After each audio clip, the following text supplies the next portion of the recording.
Close your eyes, dear listener. Let the noise of the day melt away. Allow each breath to slow, like a soft breeze drifting through ancient ruins.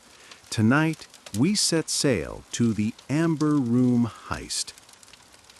The palace breathed in silence. Beyond the high windows of Tsarskoye Selo, the winter sun slanted through a veil of frost, scattering pale shards of light across the marble floors. The air smelled faintly of beeswax and amber, warm, resinous, eternal. In the heart of the Catherine Palace, behind carved double doors of gilded oak, the Amber Room shimmered like a captive sun. 6 tons of Baltic amber lined the walls, cut and polished to perfection, their surfaces glowing like frozen fire.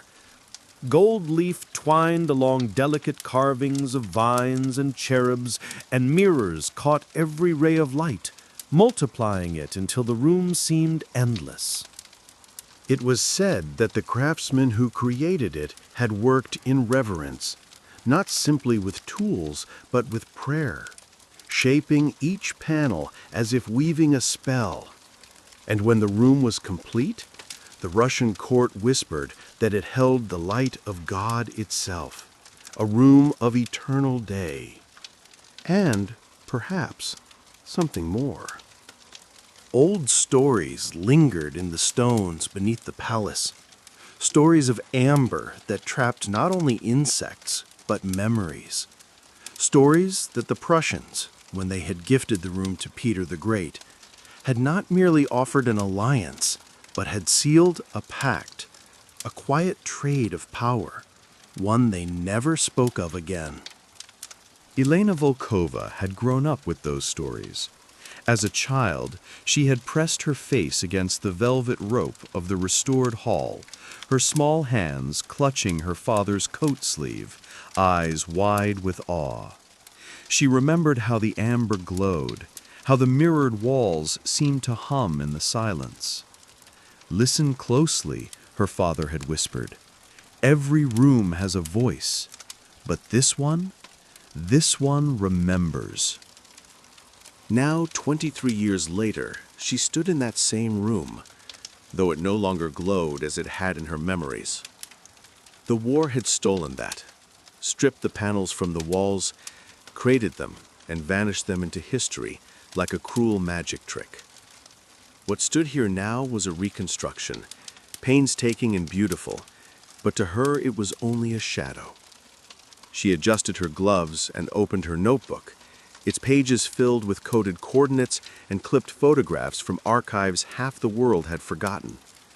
She was here, not as a tourist, not as the quiet little girl she had once been, but as a seeker. The past did not sleep, not in Russia, and certainly not in the Amber.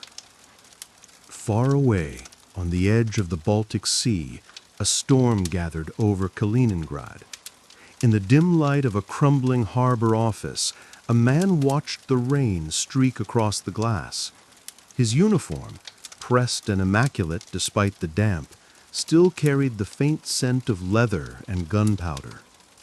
Heinrich Adler had worn that uniform the day the crates had left Königsberg, and in his dreams he could still hear the grinding of the winches, the chains biting into frozen wood, the rasp of the Baltic wind as the ship pushed off into dark water. And sometimes, when he woke, he swore he could still hear the faint hum, like a chord struck deep beneath the ocean. Above the waves, the storm thickened. Somewhere, far below the surface, where light could not reach, something ancient stirred. Amber did not rot. Amber did not die.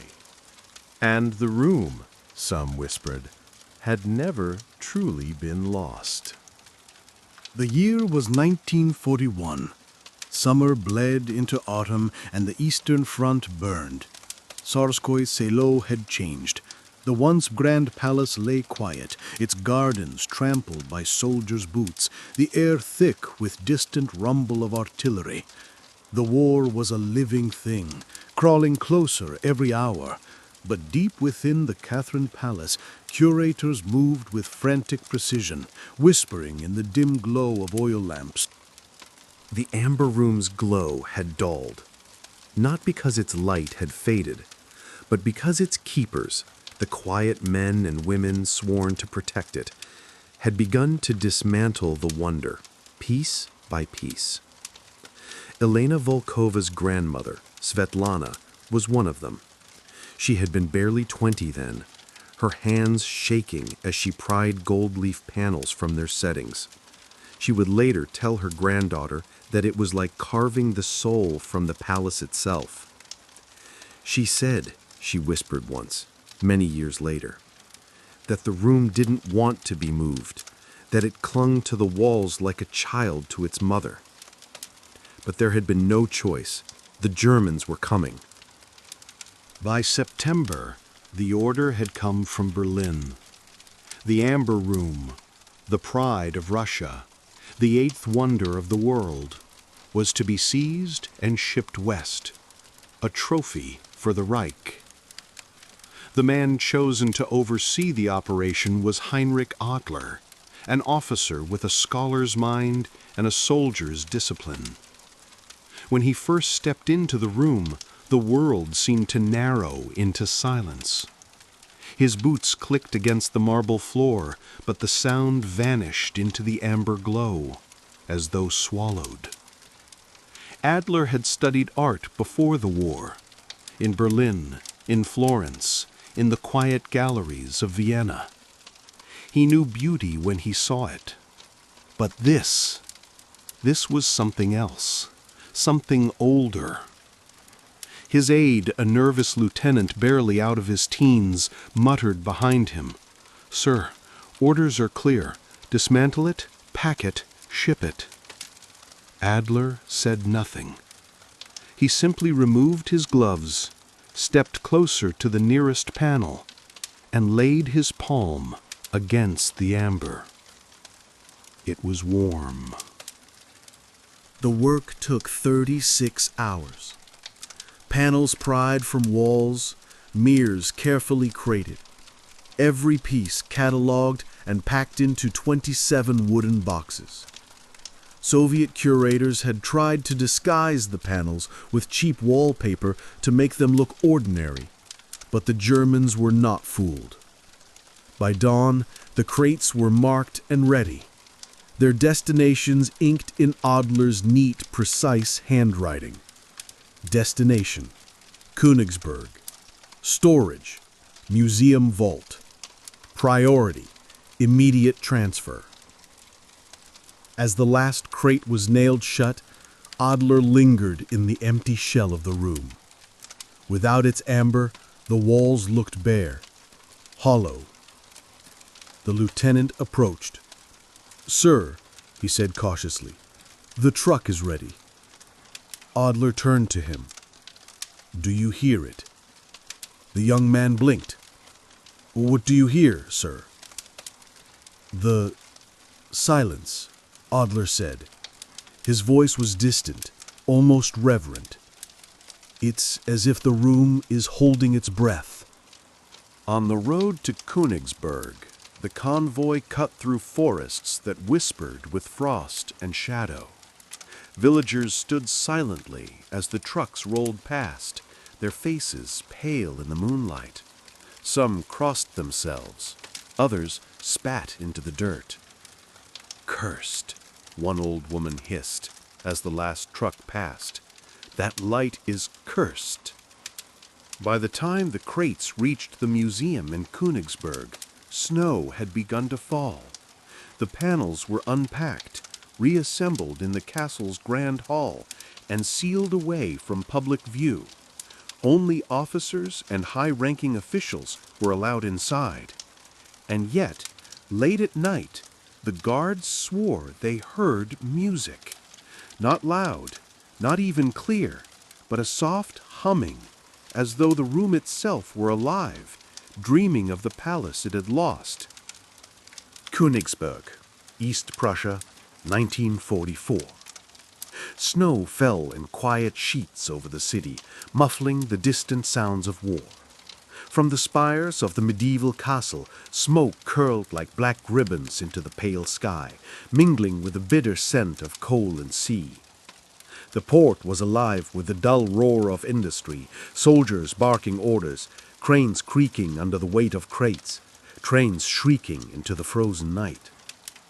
But deep inside, the castle, beneath vaulted ceilings and iron chandeliers, the amber room glowed. It was different here. Time slowed. The war, the bombings, the hunger, all of it faded when you crossed the threshold. The amber reflected light like fire trapped in honey, its warm brilliance fighting the shadows that clung to the castle's stone bones. Major Heinrich Adler stood in the center of the room, his gloves tucked neatly into the crook of his arm. His reflection stared back at him from a fractured mirror. Pale and tired, a ghost dressed in immaculate gray. He told himself he didn't believe the stories, the old Prussian myths of amber as the soul of the sea, but even he couldn't deny the way the room seemed to watch. Sometimes, when he closed his eyes, he could almost hear the waves. The summons came quietly. A folded communique delivered by a young officer with hollow cheeks and trembling hands. Evacuate high-value cultural assets immediately. Priority, amber room. Method, secure crates. Prepare for maritime transport. The Allies were coming. The Red Army was pressing westward, swallowing towns and villages like a tide. Königsberg would not hold. Adler read the orders twice, his jaw tightening. The amber would not survive here, not in a city soon to burn. He said softly, "Prepare the men. We leave at dawn." The castle slept uneasily that night. Outside, snow swept across the battlements in sharp, icy gusts. Inside, crates were hauled down echoing corridors and stacked like coffins in the loading bays.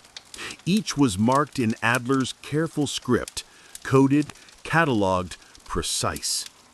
But the room itself resisted. The workers whispered about tools that splintered for no reason, panels that seemed to lock into place as though fused to the walls. One man swore he heard a voice, soft, female, whispering in a language he did not understand. Another claimed to have seen shadows moving along the amber, twisting like smoke beneath glass. By morning, though, the room was once again a skeleton, stripped bare and silent. 27 crates stood ready, their contents sealed within.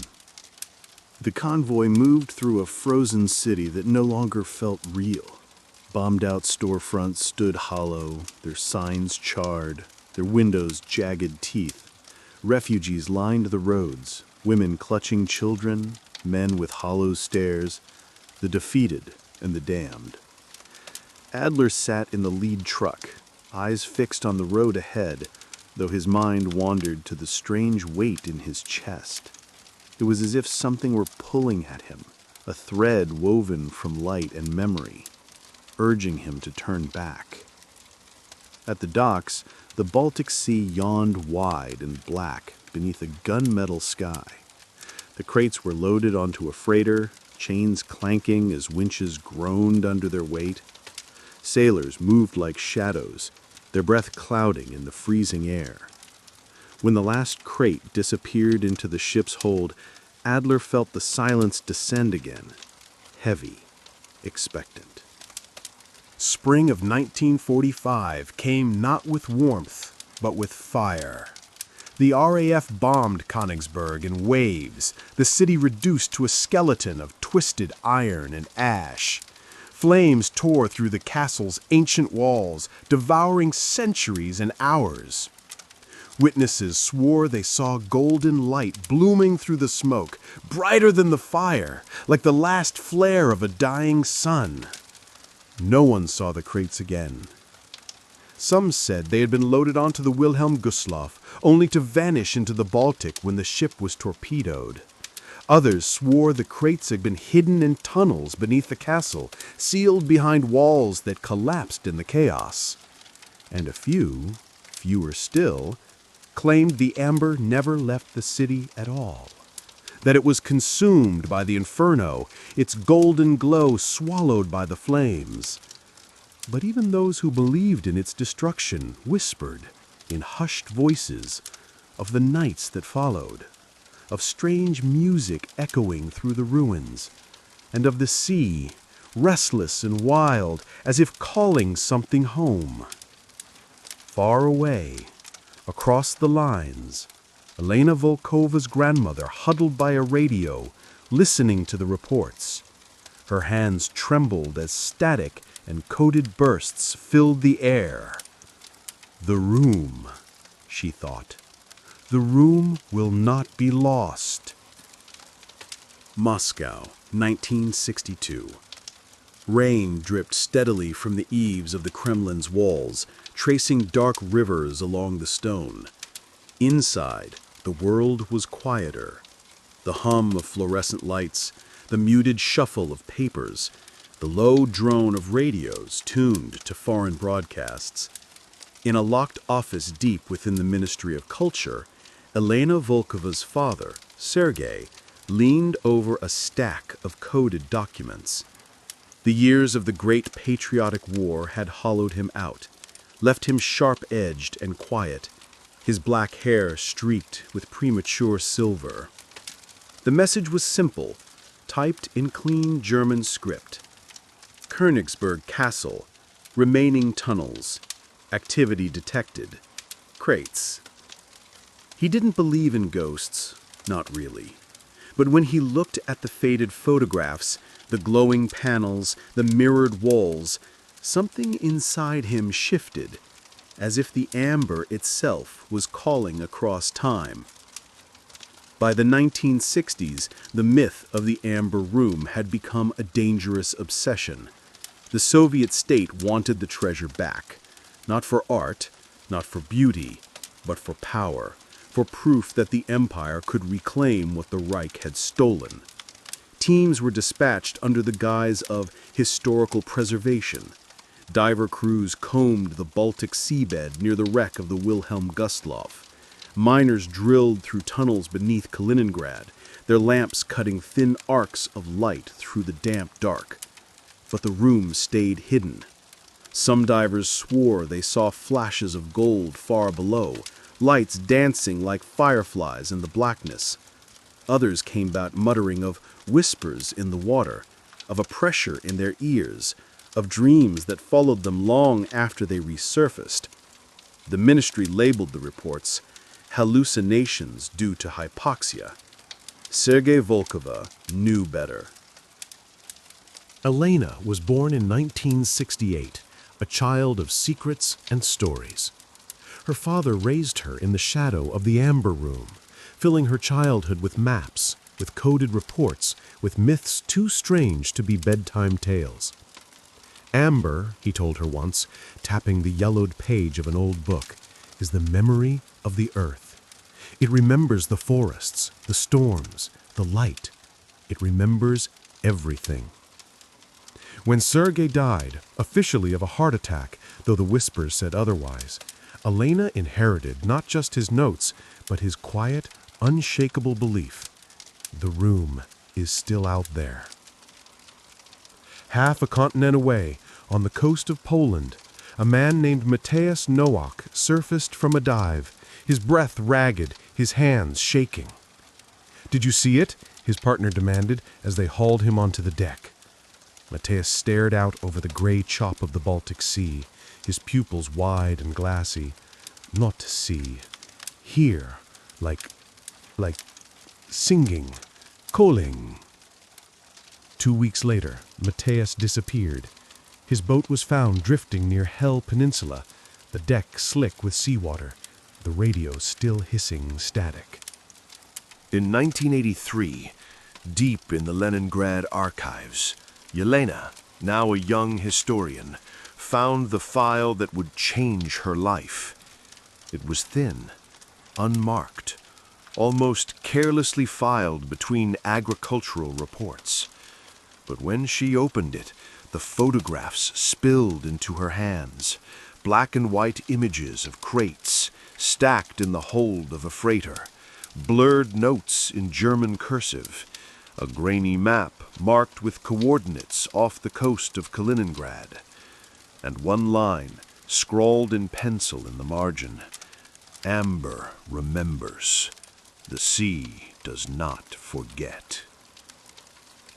By the late Cold War, the curse of the Amber Room had taken root in the collective imagination.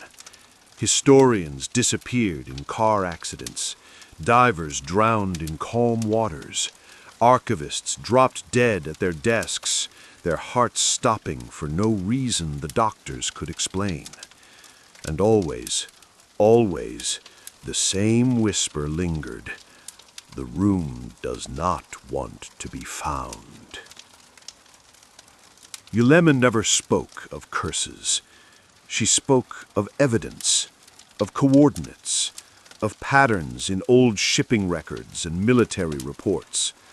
But sometimes, late at night, when the city was quiet and the river fog rolled in thick, she dreamed of light under wire, of amber glowing like fire in the black, of something ancient stirring just out of reach. Baltic Sea, 2005. The sea was a restless gray, churning under the weight of an incoming storm. On the deck of the salvage ship Odysseus, Katerina Ivanova tightened the straps of her dive harness and glanced toward the horizon.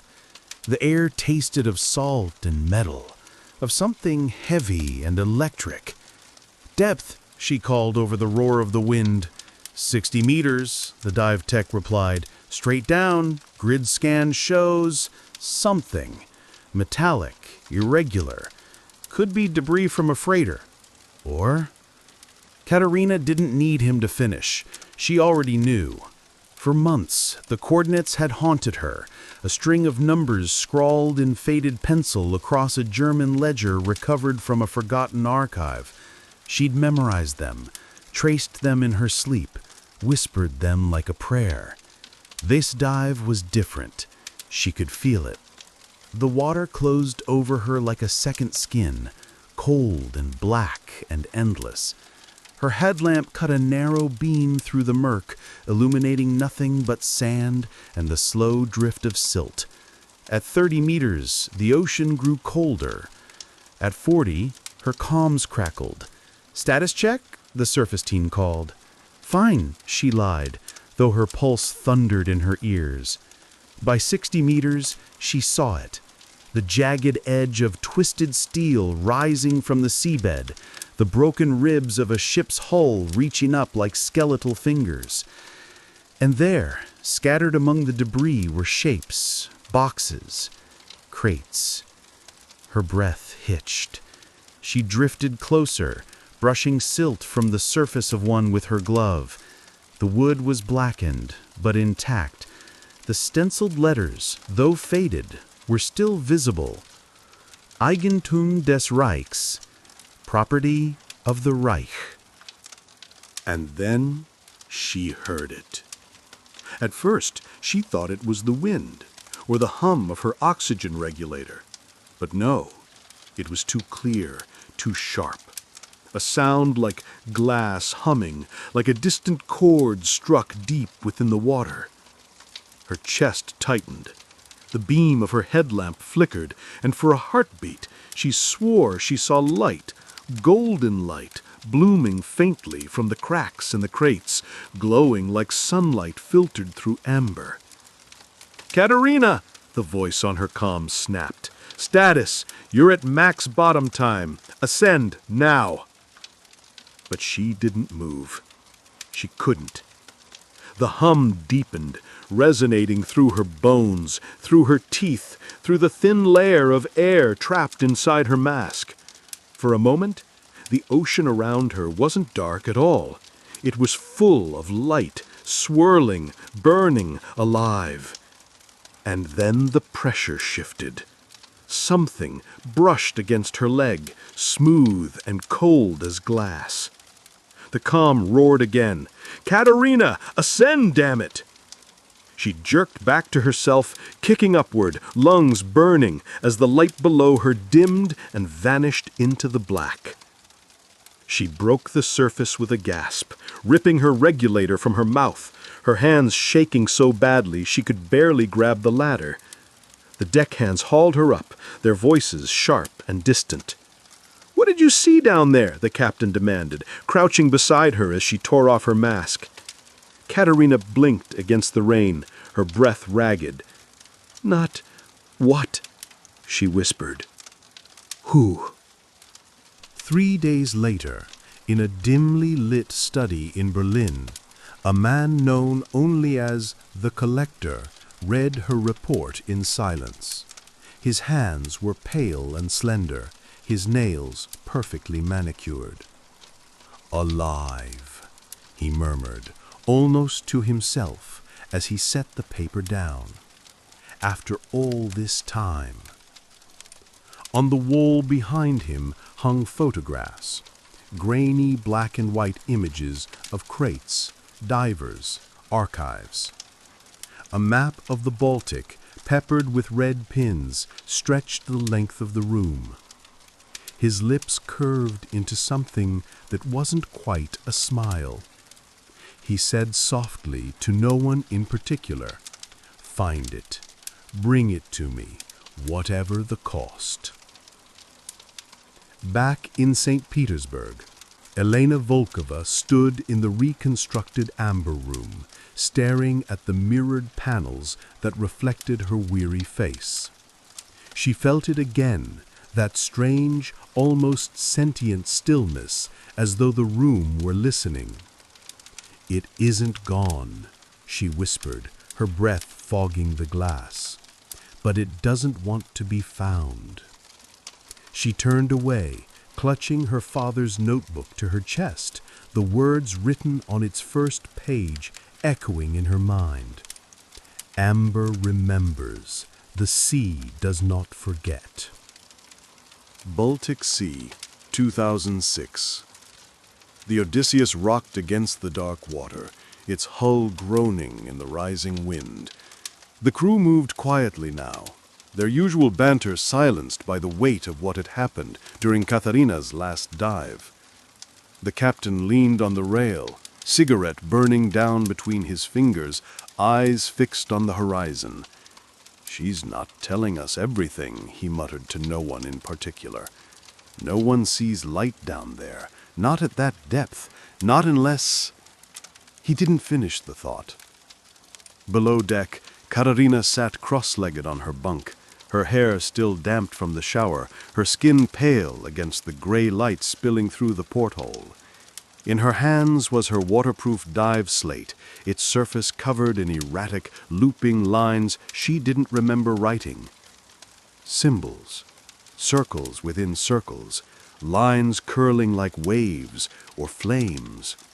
She stared at them until her vision blurred, the hum still ringing faintly in her ears. In a private gallery hidden beneath Berlin, the Collector moved like a ghost between glass cases. Inside them lay relics, fragments of the past, rusted coins from the Teutonic Crusades, shards of Viking arm rings, a compass that once guided a U-boat. But it was the centerpiece of the room that held his attention.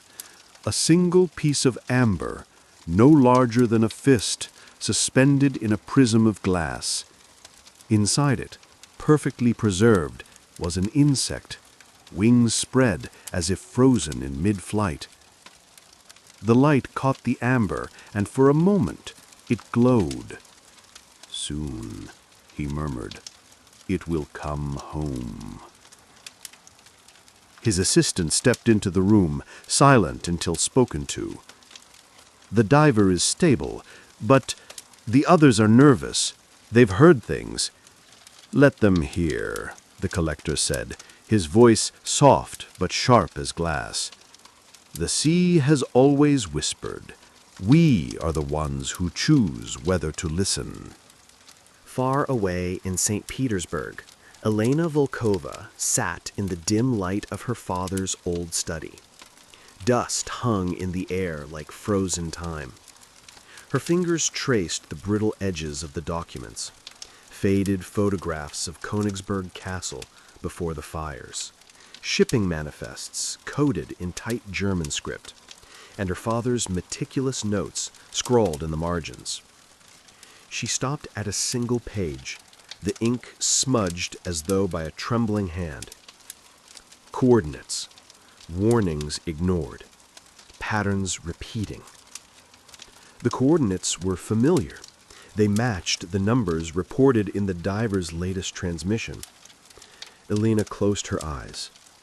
She could almost hear her father's voice, quiet, urgent. If you find it, don't touch it.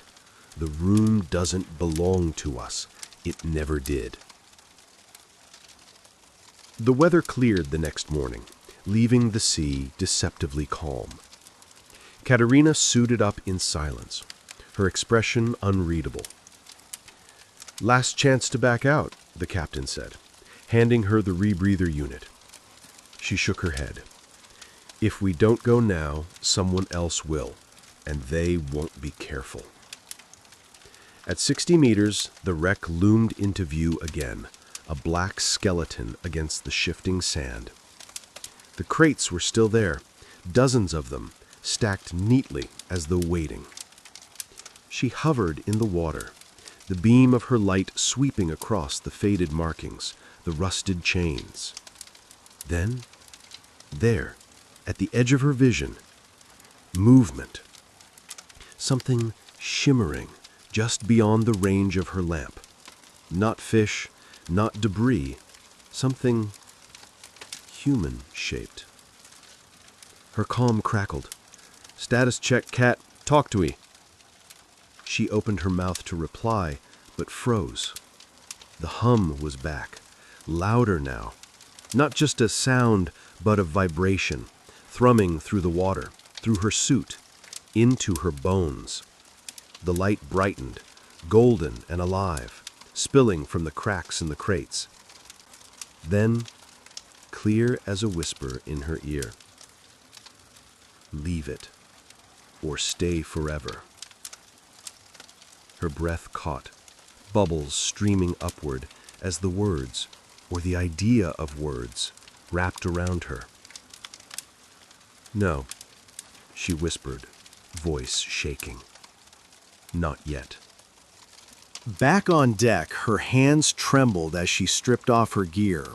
She didn't mention the voice, not to the captain, not to the tech crew, not even to herself as she sat shivering in her cabin, staring out at the churning gray sea. But that night, when sleep finally came, it brought dreams of endless hallways lined with glowing amber, of mirrors that reflected not her face, but something older, something watching. Elena read the reports again and again, the coded transmissions, the sonar images of crates buried in sand.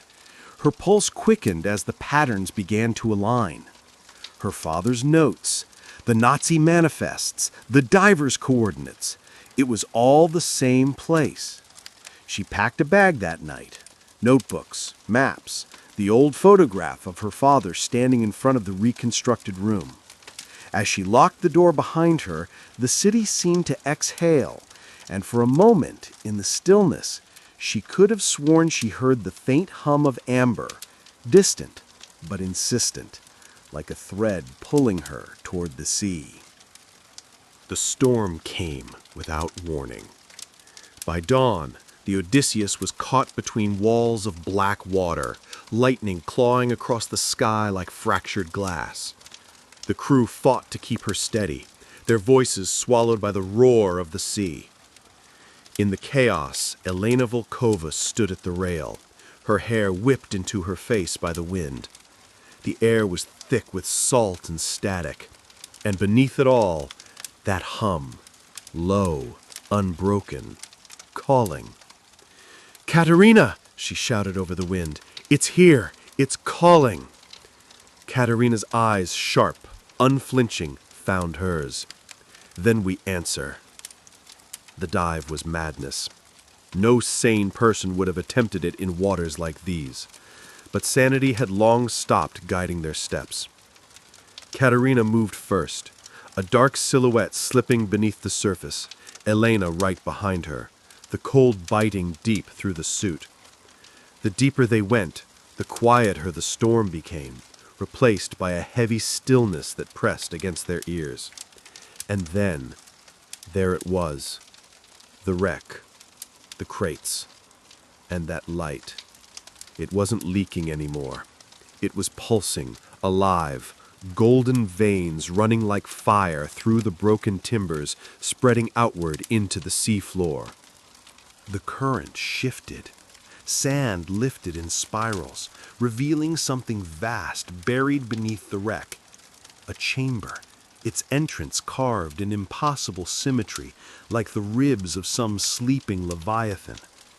Elena's chest tightened as the hum sharpened into music, soft and mournful, weaving through her bones. "It's not a room," she whispered into her calm. "It's a door." Katerina turned, her light catching Elena's eyes through the mask. "Then let's see where it leads." They slipped inside, and the world changed. The walls were amber, not panels, not stone, but liquid light frozen mid-motion, shot through with streaks of gold and shadow. Every step echoed like a bell. Every breath stirred motes of light that swirled in slow, deliberate patterns. At the center of the chamber stood a figure, not flesh, not spirit, something in between. Its shape shifted with the light, sometimes a man in gilded armor, sometimes a woman draped in robes older than language. "You have come," it said, though its mouth never moved. "You hear the song." Elena swallowed hard, the weight of centuries pressing on her. "We're here for the amber room." A smile, or the suggestion of one. "You cannot take what was never yours. This room was not built for kings or generals. It was built as a bridge, a promise." Katerina's hand tightened around her light. "Then why call us here?" "Because the world forgets, and forgetting has a cost."